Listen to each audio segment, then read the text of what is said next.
Salut și bine m-am găsit la un nou episod de seria noastră de Lumea Sălbaticilor. Aici cu fratele meu. Da. Aici poate vă întrebați unde suntem. Suntem în vila.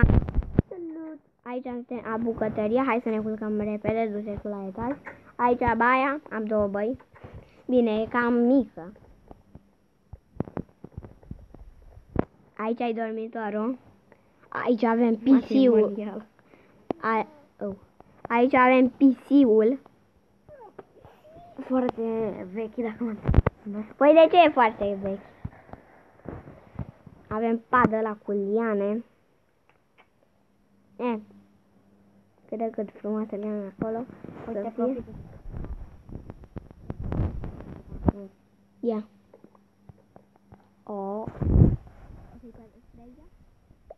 Ok. Și vreau să mâncăm această suspicious stew, dar înainte să o mâncăm vreau să vă prezint și curtea. Pentru... Ok. Mamă, spider aici.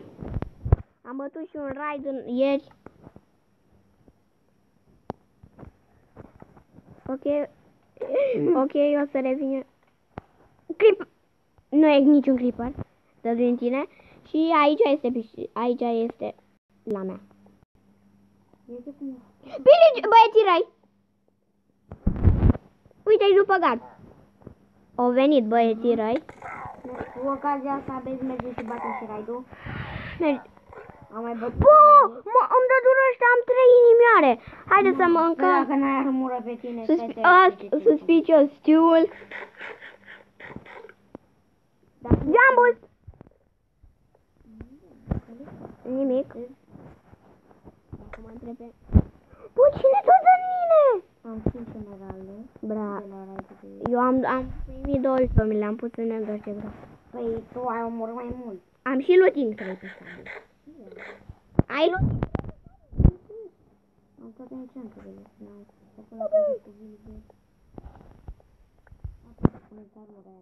O, pus-i. E grav ăsta. Așa, hai mă duc să pun și bannerul ăsta. Prezinte-și tu fântânița, noile șuape, blocuri. Casa mea cea modernă, care de fapt este o casă de vacanță. Aici avem fântâna mea.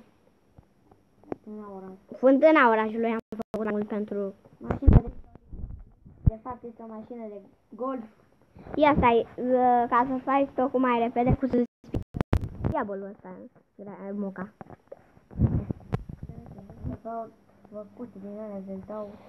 Da, aici avem secția de poliție, poate vă întrebați ce căutăm Golden Apple-ul ăsta. Nu l-aruncam fântâna, eu am muncit pentru fântâna aia. Bătem și raidul. Auzi, poți să zici ce ai putea tu să faci la shop-ul tău.